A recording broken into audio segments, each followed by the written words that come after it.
중앙에서 얘가 갑자기 멈추면서 이걸 받지 못했기 때문에 나온 제스처입니다. 그리고 이 스킵으로부터 나오는 아쉬움은 단순히 이 장면 하나 정도가 아니었어요. 오늘 스킵한테 진짜 의미로 아쉬웠던 건 손흥민 틀어막기에 대한 파회법 자체를 무너뜨렸다는 것이었거든요.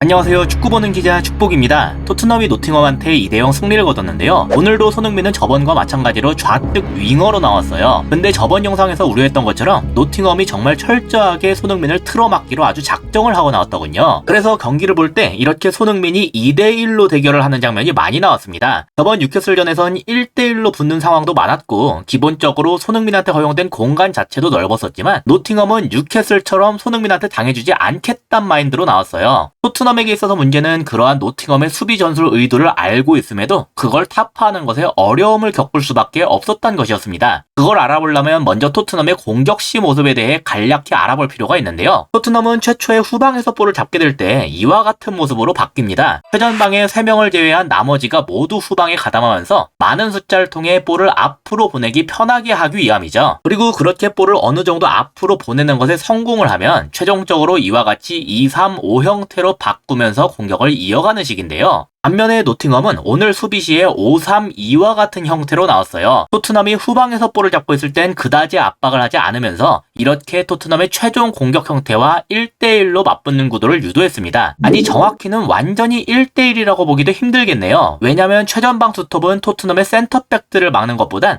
토트넘의 중미들 앞을 잡는 걸 우선시했거든요. 근데 이러면 처음에 말씀드린 것과 모순되는 부분이 보이죠? 분명히 손흥민을 2대1로 틀어막았다고 했는데 이 그림대로라면 손흥민을 막을 수 있는 건 한 명밖에 없단 겁니다. 그리고 바로 이 부분이 핵심이었어요. 토트넘에서 손흥민한테 볼이 가게 되면 이 오른쪽 중미가 잽싸게 달려와서 오른쪽 윙백과 함께 손흥민을 2대1로 잡아먹겠다. 오늘 노팅엄의 손흥민 틀어막기 작전의 핵심이 바로 이것이었습니다. 경기 장면을 보면 굉장히 직관적으로 나오는데요. 지금은 손흥민이 측면에서 막 볼을 받은 장면인데 보시다시피 당장은 윙백과 1대1인 상황이에요. 이대로라면 뉴캐슬전처럼 손흥민이 1대1을 이겨내면 바로 도움을 올릴 수 있는 그림이 나오겠죠. 근데 이렇게 볼이 투입되자마자 저 오른쪽 중미가 후다닥 달려왔기 때문에 바로 손흥민을 2대1로 틀어막을 수가 있게 됐습니다. 저 윙백 입장에선 무리하게 손흥민한테 달려들 필요도 없었어요. 그냥 천천히 뒤로 물러나면서 1, 2초 정도 시간만 끌 수 있으면 오른쪽 중미가 바로 달려와서 도와줄 거라는 걸 알고 있기 때문이죠. 그래서 뉴캐슬전처럼 손흥민이 뚫고 갈 수가 없었습니다. 그때는 손흥민이 측면과 중앙이라는 두 개의 선택지를 제시하면서 그중 측면 수비수가 막지 않는 곳으로 뚫는 방식을 쓸 수가 있었지만 이번엔 상대가 2명이기 때문에 각자 하나씩 선택지를 막을 수가 있게 됐거든요. 이 장면도 마찬가지죠. 이번에도 가장 측면에 있는 손흥민한테 볼이 투입됐는데 이걸 보자마자 바로 이 2명이 뛰어갔습니다. 아까처럼 손흥민이 택할 수 있는 2가지의 선택지를 모두 막겠다는 것이었고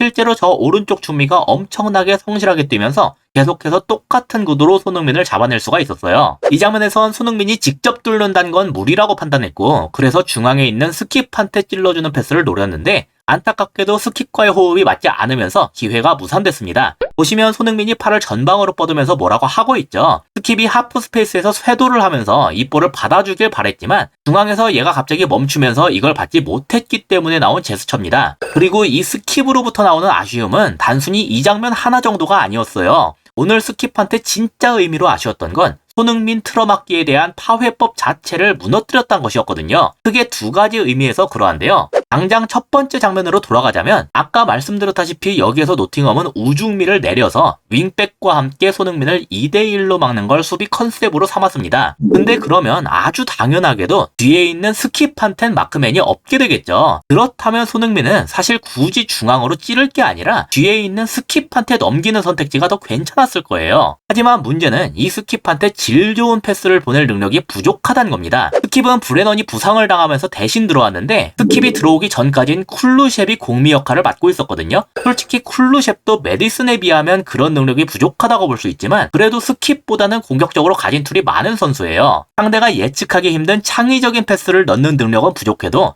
킥 자체는 괜찮기 때문에 간결하게 크로스를 올리는 것 자체는 잘할 수가 있거든요. 스킵은 두 가지 모두에서 사실 좋은 점수를 받긴 힘든 선수죠. 둘째로 후방에서부터 전개를 풀어가는 장면에 있어서도 위치를 제대로 잡질 못했습니다. 사실 이 부분이 가장 핵심적이었는데 직관적으로 보기 위해서 이번에도 쿨루셉의 모습을 먼저 보여드리겠습니다. 지금은 포로가 볼을 잡고 있는 중인데요. 토트넘 기준으로 볼이 오른쪽에 있기 때문에 쿨루셉도 공미답게 지금 중앙으로 좁힌 상태죠. 근데 보시다시피 노팅엄이 여기에 선수들을 잔뜩 몰아놨기 때문에 이 지역에서 볼을 전개하기가 상당히 어려운 상황입니다. 이러면 자연스럽게 볼을 뒤로 돌리면서 반대쪽으로 전환을 하는 흐름이 되는데 보시다시피 쿨루셉은 이미 그거를 알고서 뛰기 시작하고 있죠. 그래서 벤 데이비스한테 볼이 간 시점에는 이미 측면으로 꽤나 벌린 장소에 위치할 수가 있게 됐어요. 아까 그림판에서 보여드린 것처럼 토트넘의 공민은 볼을 전개할 때 이런 식으로 측면으로 크게 벌리는 움직임을 통해서 센터백으로부터 볼을 보낼 옵션을 확보하는 움직임이 요구됩니다. 여기에서 쿨루셉이 그 움직임을 굉장히 빠른 타이밍부터 가져간 덕분에 토트넘은 굉장히 빠르게 볼을 왼쪽으로 전환할 수가 있게 됐고, 그래서 노팅엄이 이 장면에서 손흥민과 쿨루셉에게 제대로 된 마크를 붙지 못한 거예요. 만약 느릿느릿하게 전환이 됐다면 벌써 여기에 우르르 하고 몰려서 이렇게 크로스를 올릴 수 있을 만한 여유 자체가 없었겠죠. 반면에 그럼 스킵은 어땠냐?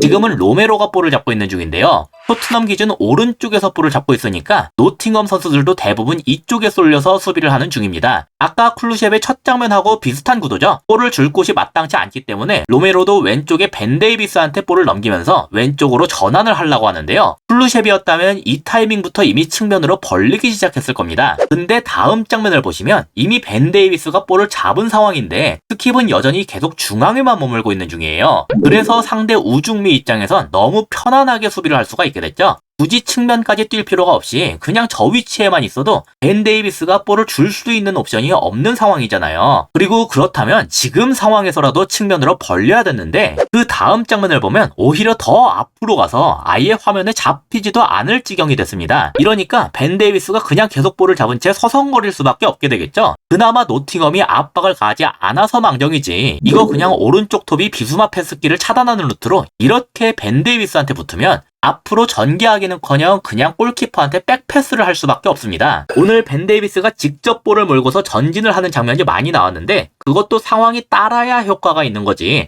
이런 상황에선 그래봤자 아무것도 얻을 수가 없어요. 그러다가 갑자기 스킵이 후다닥 하고 내려오기 시작하는데 지금 보시면 측면을 바라보고 있죠? 이거는 순전히 개인적인 추측이지만 제가 봤을 땐 감독이 뭐라고 한 소리 한 것 같습니다. 지금 보는 방향에 양 팀을 합쳐서 선수는 아무도 없고 감독들만 있거든요. 그래서 아마 포스테코글루 감독이 빨리 내려와서 패스 옵션을 만들어주라 이렇게 지시를 내린 거겠죠. 덕분에 이제는 벤 데이비스가 전진을 하는 게 의미를 가질 수가 있게 됐어요. 직접 전진을 통해 상대의 우측 톱과 우중미를 자기 쪽으로 끌어들임으로써 측면으로 벌린 스킵한테 활용할 수 있는 공간을 만들고 그를 통해서 볼을 받은 스킵이 앞으로 갈 수가 있는 여유를 가질 수 있도록 한다. 오늘 벤 데이비스는 그걸 해냈다는 점에서 상당히 좋은 평가를 받을 자격이 있습니다. 안타까운 거는 그렇게 스킵이 볼을 잡게 되더라도 결국 측면에 있는 손흥민한테 볼이 가는 것까지 시간이 너무 오래 걸렸고, 그렇게 손흥민한테 이 둘이 붙게 됐을 경우에 자유로워진 스킵이 저 위치에서 뭔가를 보여주지 못한다는 점뿐이었죠. 그런 점에서 아무래도 오늘은 스킵한테 아쉬움이 느껴질 수밖에 없었고 앞으로를 위해서 여러 가지로 발전을 할 필요가 있는 선수가 아닌가,